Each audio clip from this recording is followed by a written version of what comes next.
ورحمة الله وبركاته. الحمد لله رب العالمين. صلاة وسلام على خاتم النبيين وعلى آله الطيبين وأصحابه الطاهرين والمسلمين والمؤمنين كلهم أجمعين. أما بعد، قال تعالى: وإذ قال عيسى ابن مريم يا بني إسرائيل إني رسول الله إليكم مصدقا لما بين يدي من التوراة ومبشرا برسول يأتي من بعد اسمه أحمد. فلما جاءهم بالبينات قالوا هذا سحر مبين. صدق الله العلي العظيم. கணியத்திற்குரித்தான அன்பானவர்களே, பாசத்திற்குரித்தானவர்களே, நபி ஸல்லல்லாஹு அலைஹி வஸல்லம் அவர்கள் இந்த பூலகிற்கு வந்து கிட்டத்தட்ட 1441 ஆண்டுகள் கடந்துவிட்டன. அன்பானவர்களே, நபி ஸல்லல்லாஹு அலைஹி வஸல்லம் அவர்களுடைய வருகைக்கு முன்பதாக நபி இந்த உலகத்திலே மக்களுக்கு ஷரீஅத் என்னும் சட்டதிட்டங்களை மனிதர்களை ஏவி அதன்படி மனிதர்களை வாழ செய்வதற்காக வேண்டி ரப்புல் இஸ்ஸத் அல்லாஹ் ஜல்ல ஷானஹு தஆலா எப்படி நம் நாயகம் ஸல்லல்லாஹு அலைஹி வஸல்லம் அவர்களை அனுப்பினானோ அதே போன்று பல எண்ணற்ற தூதுவர்களை, எண்ணற்ற அன்பியாக்களை, ரசூல்மார்களை ரப்புல் ஆலமீன் அல்லாஹ் ஜல்ல ஷானஹு தஆலா இந்த உலகத்திற்கு அனுப்பி மக்களை நல்வழிப்படுத்தியிருக்கின்றார். அந்த வகையிலே நாம் இன்று பார்க்கையில் இன்றைய தினம் 25/12 ஹதரத் ஈசா அலைஹிஸ்ஸலாத்து வஸ்ஸலாம் அவர்களைத்தான் கிறிஸ்தவர்கள் என்ன செய்திருக்கிறார்கள், ஜீசஸ் என்று அழைக்கிறார்கள். அன்னவர்களுடைய பிறந்த நாளாக இன்று உலகமெங்கும் கொண்டாடப்பட்டு வருகிறது. நாம் என்ன செய்ய வேண்டும்? ஹதரத் ஈசா அலைஹிஸ்ஸலாத்து வஸ்ஸலாம் அவர்களுடைய வரலாறை மாத்திரம் இன்று தெரிந்து கொள்வோம். அன்பானவர்களே, நபி ஸல்லல்லாஹு அலைஹி வஸல்லம் அவர்கள் வருகைக்கு முன்பு ஹதரத் மூசா அலைஹிஸ்ஸலாத்து வஸ்ஸலாம் அவர்கள் வருகைக்கு பின்பு ஹதரத் ஈசா அலைஹிஸ்ஸலாத்து வஸ்ஸலாம் அவர்களுடைய வருகை இருந்தது. ஹதரத் மரியம் அலைஹிஸ்ஸலாத்து வஸ்ஸலாம் அவர்கள் எந்தவித ஆணின் துணையின்றி ஹதரத் ஜிப்ரீல் அலைஹிஸ்ஸலாத்து வஸ்ஸலாம் அவர்கள் மூலமாக இறை கட்டளையின் பெயரால் மிக பெரும் அற்புதத்தின் பொருட்டால் ஹதரத் மரியம் அலைஹிஸ்ஸலாத்து வஸ்ஸலாம் அவர்களுக்கு நபி ஈசா நபியை அல்லாஹ் தஆலா பரிசாக அன்பாக அளித்தான். இரண்டாவது, அவர்கள் என்ன செய்தான்? ஒரு நபியாக வளர்த்தான். அல்லாஹ் ஜல்ல ஷானஹு தஆலா இந்த உலகத்திலே குழந்தையாக இருக்கும் பொழுதே சில குழந்தைகளை பேச வைத்திருக்கின்றார். அந்த தரவரிசையிலே ஹதரத் ஈசா அலைஹிஸ்ஸலாத்து வஸ்ஸலாம் அவர்கள் தொட்டிலில் பால் குடித்து ஆடிக்கொண்டிருக்கும் நிலையிலே பேசினார்கள்.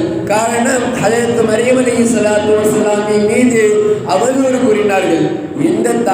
எந்த ஆணின் துணையின்றி இந்த மகன் பிறந்தது, இது எப்படி பிறந்தது, நீ விபச்சாரியாக இருப்பையா என்று மக்கள் எல்லோரும் அந்த மரியம் அலைஹிஸ்ஸலாத்து வஸ்ஸலாமை தவறாக பேசினார்கள். அப்பொழுது அல்லாஹ் ஜல்ல ஷானஹு தஆலா தன்னுடைய திருமுஅஜிஸாவை ஹதரத் ஈசா அலைஹிஸ்ஸலாத்து வஸ்ஸலாம் அவர்களை தொட்டிலில் ஆடிக்கொண்டிருக்கும் ஹதரத் ஈசா அவர்கள் பேசினார்கள், இன்னி அன ரசூல், நானுமா இந்த உலகத்திற்கு தூதுவராக அனுப்பப்பட்டுள்ளேன், என்னுடைய தாய் பத்தினி என்று ஹதரத் ஈசா அலைஹிஸ்ஸலாத்து வஸ்ஸலாம் குழந்தையாக பால் குடித்து தொட்டிலில் ஆடும் பொழுது மொழிந்தார்கள் என்று வரலாறுகளிலே அல்லாஹ் தஆலா நமக்கு சொல்லி காட்டுகிறார். அன்பானவர்களே, ஈசா அலைஹிஸ்ஸலாத்து வஸ்ஸலாம் மிகப்பெரிய ஒரு நபியாக இருந்தார்கள். எந்த அளவிற்கு என்று சொன்னால், அவர்கள் பிறந்தவர்களை அல்லாஹ் தஆலாவுடைய கட்டளையினால் வெண்கஷ்டம், குருடு என்ற மிக பெரும் நோயை, திரும்ப முடியாத நோயை அல்லாஹ்வினுடைய மிக பெரும் சக்தியின் மூலமாக, அற்புதத்தின் மூலமாக அனைத்தையும் திருப்பினார்கள். மேலும் சிலரை என்ன செய்திருக்கிறார்கள்? இறந்த பிறகும் அல்லாஹ் தஆலாவுடைய கட்டளையின் பெயர் உயிர் பெற்றிருக்கிறார்கள். எனவே இவர்களுக்கு மசீஹ், தடவுதல் என்று அல்லாஹ் தஆலா இவருக்கு புனை பெயரிட்டிருக்கிறார். எனவே குர்ஆனிலே சொல்லும் பொழுது மசீஹ் ஈசா என்பதாகத்தான் ரப்புல் ஆலமீன் அல்லாஹ் ஜல்ல ஷானஹு தஆலா குறிப்பிட்டு காட்டுவான். அன்பானவர்களே, இந்த சமூகம் ஒரே ஒரு விஷயத்திலே தவறாக இருக்கிறது. ஹதரத் ஈசா அலைஹிஸ்ஸலாத்து வஸ்ஸலாம் சிலுவையிலே அறையப்பட்டு கொல்லப்பட்டார்கள் என்பதாக இந்த வரலாறுகள் மாற்றி எழுதப்பட்டு அந்த வரலாறுக்கு ஏற்றது போல் ஒரு இன்னும் கிறிஸ்தவர்களாக வாழ்ந்து கொண்டிருக்கிறார்கள். அவர்களுடைய மார்க்கத்தில் நாம் குறை சொல்லவில்லை. உண்மை என்னவென்று சொன்னால் ஹதரத் ஈசா அலைஹிஸ்ஸலாத்து வஸ்ஸலாம் நமக்கும் தூதுவர், அவர்களுக்கும் தூதுவர். ஏன் ஒட்டுமொத்த உலகத்தினருக்குமே தூதுவர். முஸ்லிம், இந்து, கிறிஸ்தவர் என்று அனைத்து ஒட்டுமொத்த சமூகத்திற்குமே ஹதரத் ஈசா நபி அவர்கள் முழுமையான ஒரு அல்லாஹ்வின் தூதராக அனுப்பப்பட்டார்கள். ஆனால் சில மக்கள் அதை தவறாக எண்ணிக்கொண்டு சில மக்கள் அவர்களுடைய அந்த அற்புதத்தை கண்டு அவர்களை இறைவனாக ஏற்றுக்கொண்டார்கள். அல்லாஹ் ஜல்ல ஷானஹு வ தஆலா திருமறையிலே சொல்கிறார், வமா கதலூஹு வமா ஸலபூஹு என்பதாக அவர்களை நாம் கொல்லவும் இல்லை, அவர்களை நாம் என்ன செய்யவில்லை, அவர்கள் கொல்லவும் இல்லை, அவர்களை சிலுவையிலும் அறமில்லை. மாறாக ரப்புல் ஆலமீன் அல்லாஹ் ஜல்ல ஷானஹு வ தஆலா அவர்களுக்கு பிரச்சனை ஏற்பட்டதன் காரணத்தினால் ரப்புல் ஆலமீன் மேலே உயிரோடு ஆத்ம உடலோடு என்ன செய்தான், மேலே ஏற்றி கொண்டான். இன்னும் ஹதரத் ஈசா அலைஹிஸ்ஸலாத்து வஸ்ஸலாம் அவர்கள் வானத்திலே வாழ்ந்து கொண்டிருக்கிறார்கள். அவர்களுடைய வருகை நம் உம்மத்திலே நபி ஸல்லல்லாஹு அலைஹி வஸல்லம் ஆகிய நம்முடைய தலைவருடைய உம்மத்திலே கியாமத் நாளுடைய சமீபத்திலே ஹதரத் ஈசா அலைஹிஸ்ஸலாத்து வஸ்ஸலாம் அவர்கள் இறங்குவார்கள்.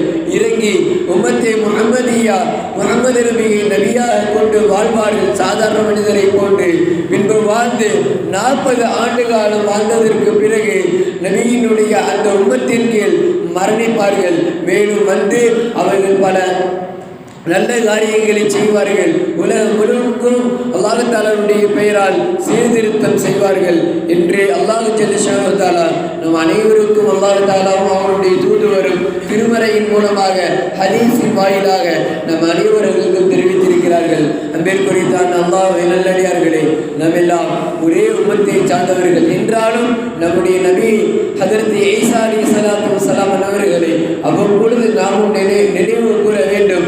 அவர்களின் மீது நாமும் துஆ செய்ய வேண்டும். அவர்களிடத்தில் அல்லாஹ்வுக்காக வேண்டி துஆ செய்வது மட்டுமல்லாமல் அவர்களை நம்முடைய கனவிலும் வருவதற்கு குறித்தான ஒரு மிகப்பெரிய பாக்கியத்தை நாம் கேட்க வேண்டும். காரணம் ஏன் தெரியுமா? அனைத்து நபிமார்களும் ஒட்டுமொத்த சமூகத்திற்கு வந்த நபிமார்களும் முழு நபிமார்களும் மிகப்பெரிய அல்லாஹ்வுடைய அடியார்களாக இருந்திருக்கிறார்கள்.